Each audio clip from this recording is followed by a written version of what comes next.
하죠.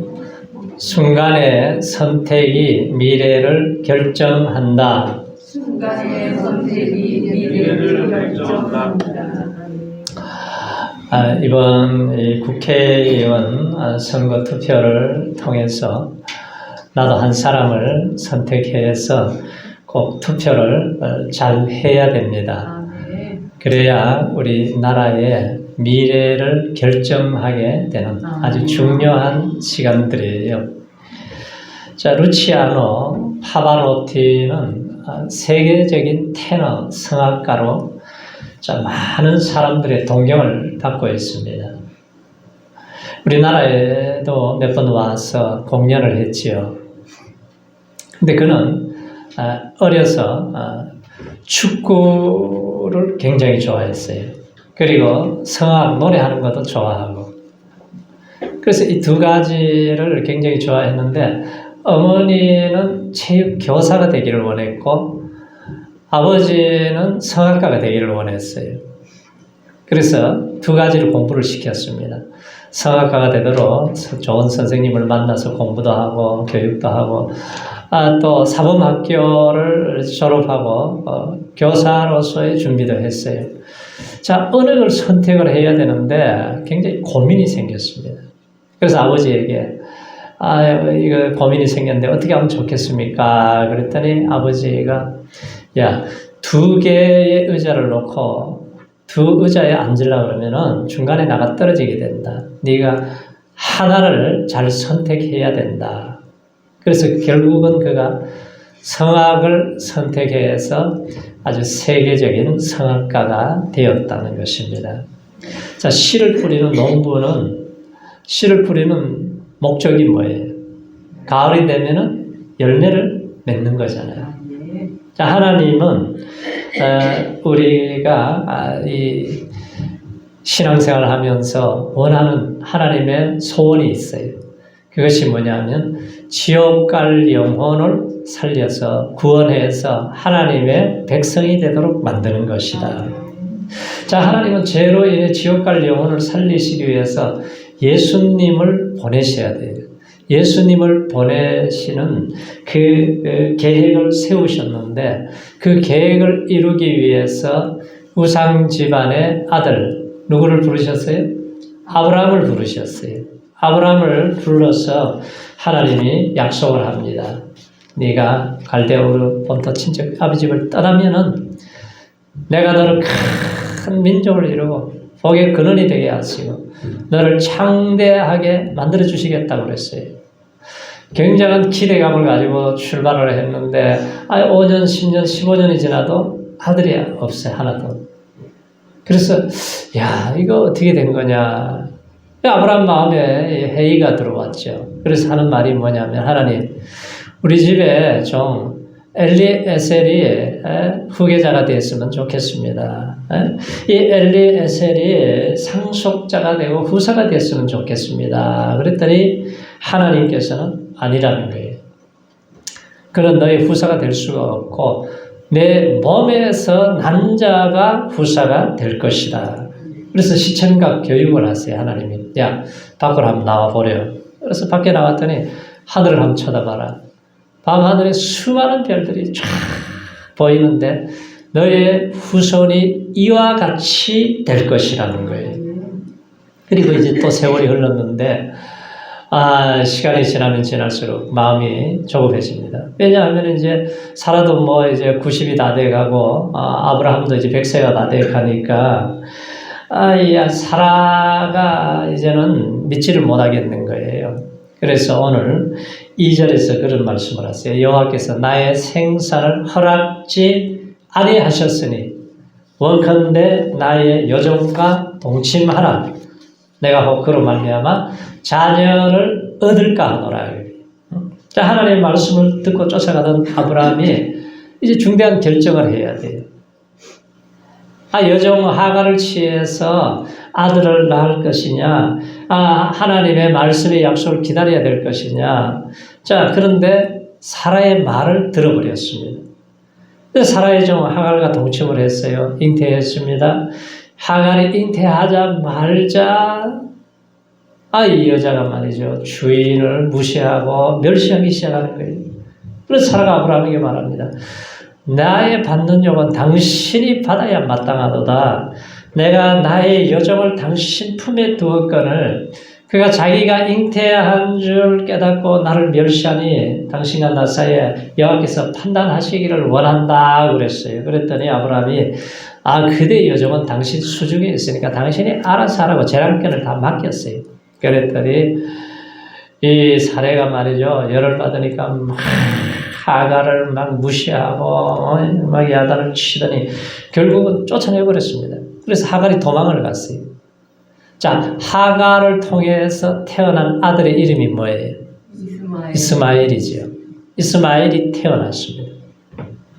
자, 아브라함이 사라의 말을 듣고 이스마엘이 태어난 날부터 분쟁하고 다투고 싸우고 미워한 것이 오늘날 중동의 세계 전쟁의 하약고가 되어버린 것입니다.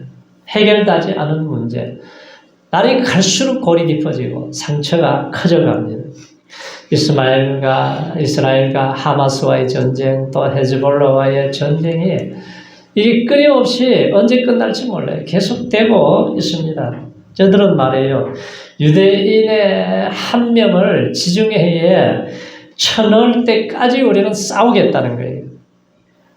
그러니까 이게 이렇게 덤벼드니까 이 싸움이 끝날 수가 있겠어요. 그래서 사라와 아브라함은 한 번의 선택이 4,000년 동안 시끄럽게 만든 거예요. 날이 갈수록 전쟁의 판도가 잔인해집니다. 그래서 몇 년 전에 어떤 가전제품 광고에서도 그랬어요. 한 번의 선택이 10년을 좌우한다 그랬습니다.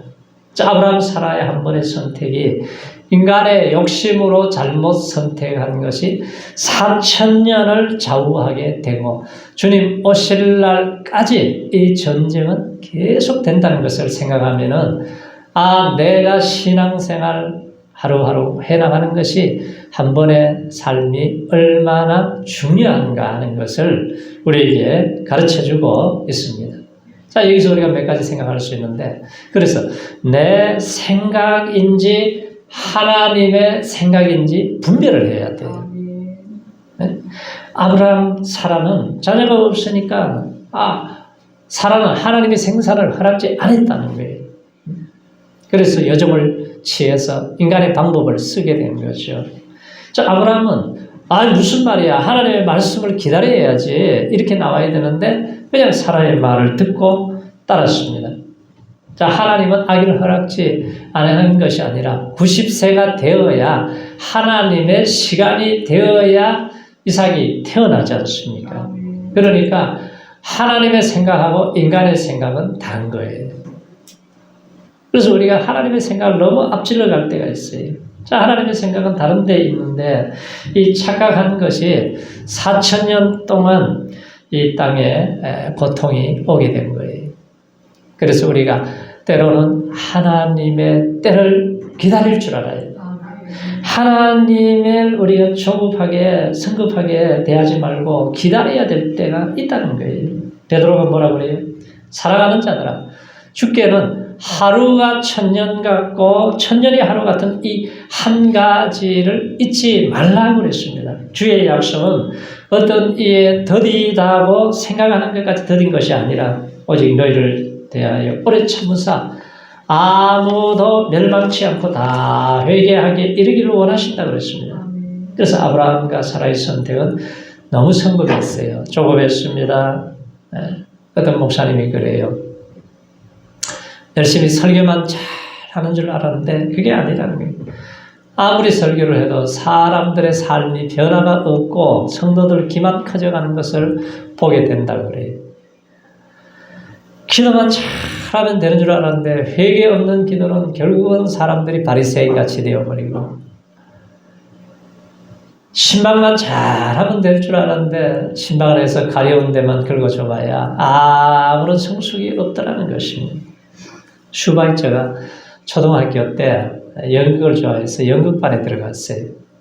그 연극반에 들어갔는데 주연도 아니고 조연도 아니고 그냥 관중석에 앉아가지고 박수치는 부대였어요. 어머니도 연극을 좋아하는데 그 어머니가 참 지혜롭고 훌륭하죠. 야, 너 연극반에 들어가서 뭘 맡았냐 그랬더니 예, 제가 청중석에 앞에 앉아서 박수치고 한호하는 역할을 맡았어요. 그러니까 야, 좋은 역할을 맡았구나. 그게 가장 좋은 역할이란다 그랬어요. 그런데 그가 연극 배우가 되지 않고 나중에 의사가 되잖아요.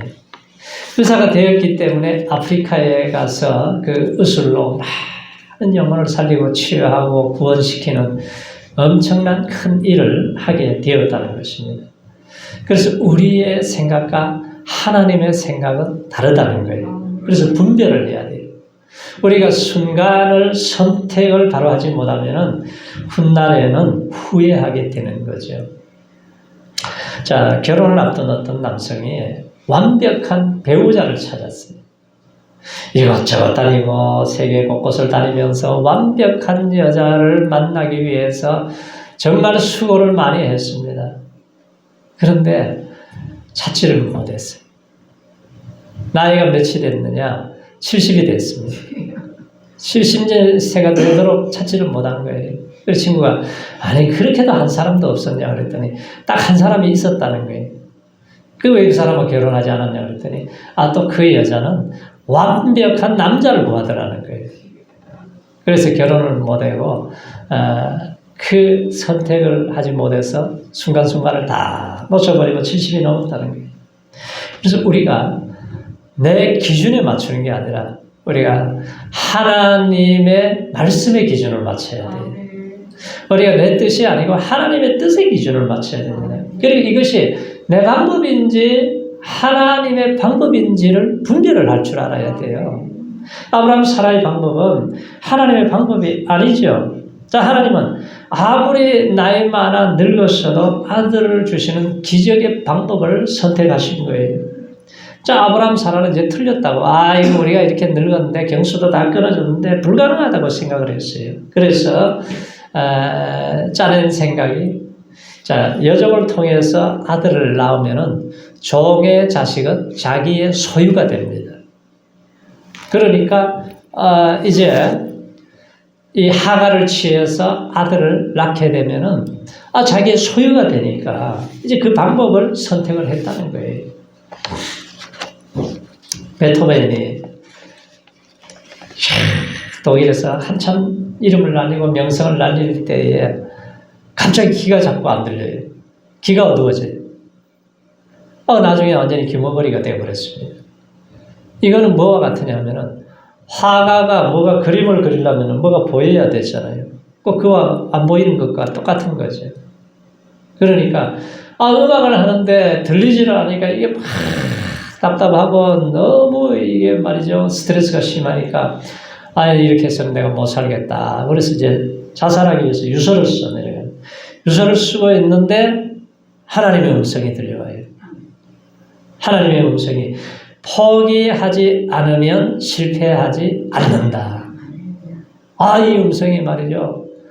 귓전을 때리는데 그때서야 그가 다시 일어서서 작품을 만들고 연구를 하고 했더니 위대한 작품들이 나왔어요. 그러니까 하나님은 귀를 먹게 해서 더 큰 하나님의 사람으로 만들어 주셨다는 거예요. 자, 여호수아가 이스라엘 백성들을 인도해서 요단강을 왔습니다. 자, 요단강을 건너면 그렇게 기다리던 이제 가나안 땅이 바로 앞에 있어요. 그런데 그들이 얼마나 고민을 많이 했겠어요. 다리를 놔야 되나? 뗏목을 만들어야 되나? 배를 만들어야 되나? 아마 여러 가지 생각을 했겠지만 하나님의 방법은 하나님의 뜻대로 하는 거죠. 자, 제사장들이 어장기를 메고 요단강의 물을 밟으라는 거예요. 순종하는 순간에 하나님의 기적이 일어났잖아요. 어느 아버지가 5남매를 잘 길렀습니다. 정말 어려운 살림에 대학까지 다 보내서 훌륭하게 잘 키웠어요. 그래서 어느 날 자녀들을 전부 다 불러 모아놓고 내가 7억이 넘는 돈에 지금 빚더미야 앉았다. 그러니 너희들이 나를 좀 도와줘야 되겠다. 그러면서 종이 한 장씩을 줬어요. 줬더니 서로 이래 눈치 보다가 셋째 아들이 1억이라고 썼습니다. 자, 큰아들이 체면상 5천만 원이라고 썼어요. 그리고 3천만 원, 2천만 원을 쭉 썼습니다. 그래, 고맙다. 그래, 나머지 모자라는 건 내가 재산을 정리해서 청산을 해야 되겠다. 그리고 일주일 후에 다시 불러 모았습니다. 종이를 꺼내놓고 쓴 액수에 내가 10배씩 너희들에게 주겠다. 그 재산을 나눠줬어요. 아버지가 원하는 게 뭐예요? 야, 얘들이 얼마나 나를 사랑하는가. 사랑하는 만큼 나눠줬다는 거죠.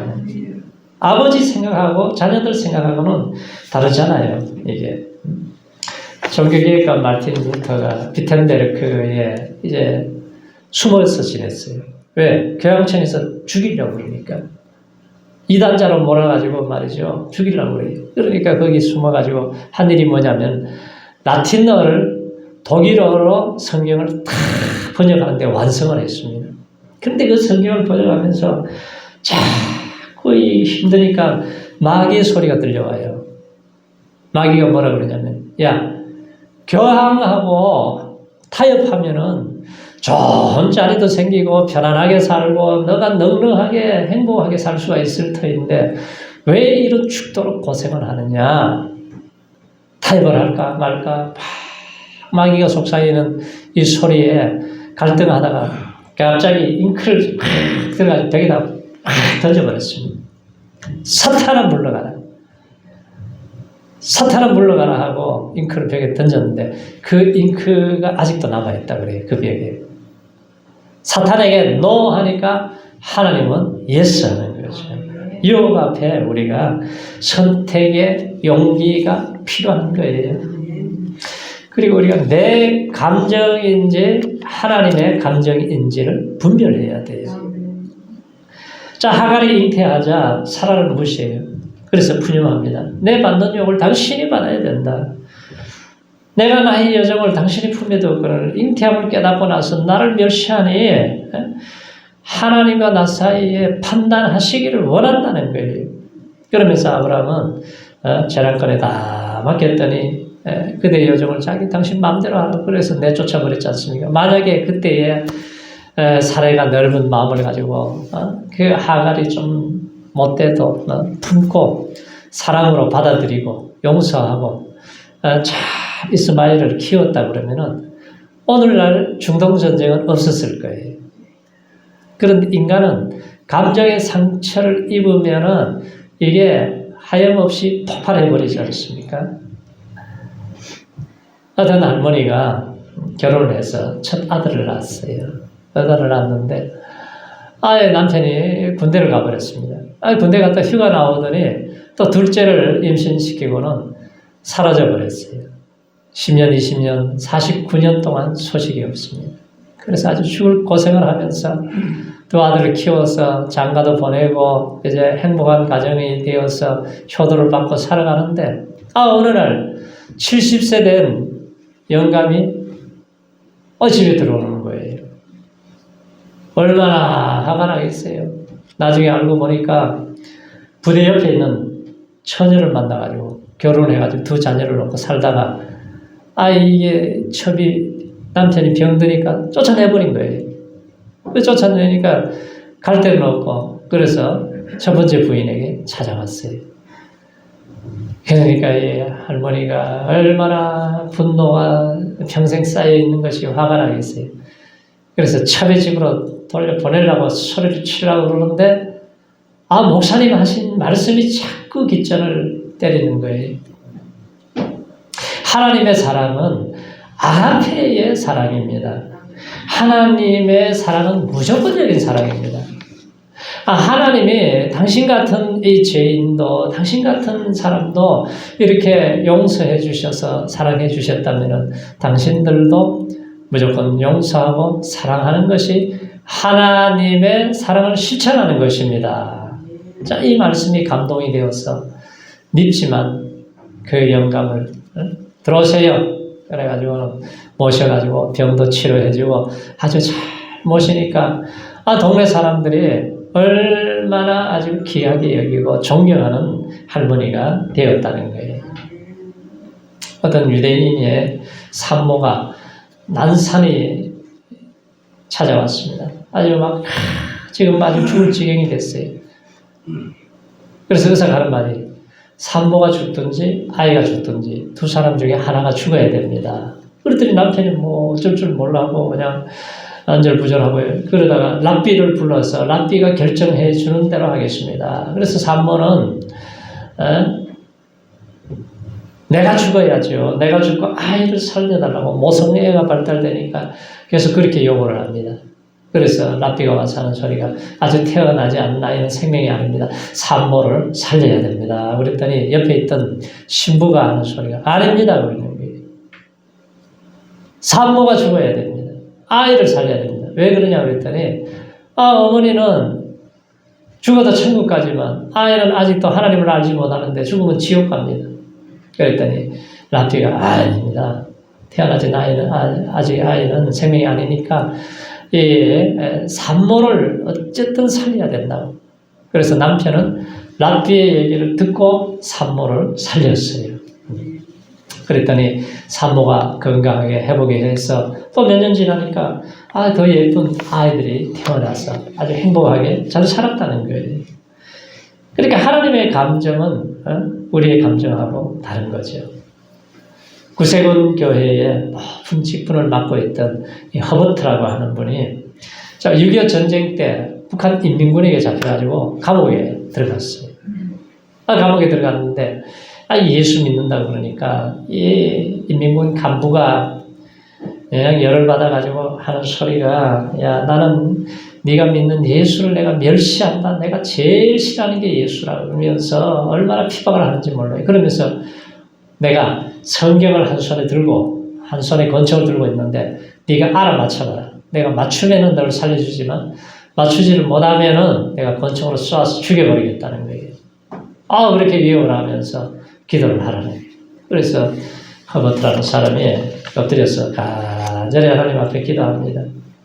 밖에는 눈보라에 바람이 불고 감옥에 철조망 소리가 흔들려 있는데 계속 기도하고 있는데 야 기도 끝났냐? 뭐라고 기도했냐 그랬더니 내가 무슨 손에 성경이 들려 있는지 그 문제는 기도를 하지 않았습니다. 그럼 무슨 기도를 했어? 내 마음의 분노를 흔들리지 않도록 해달라고 기도했고 또 하나는 내가 용감하게 죽을 수 있도록 기도를 했다고 그랬더니 총을 쏴 죽이려고 하는 사람이 에이 그랬더니 말이죠. 총을 내리더니 밖으로 부다닥 나가버렸어요. 그래서 그가 살아났답니다.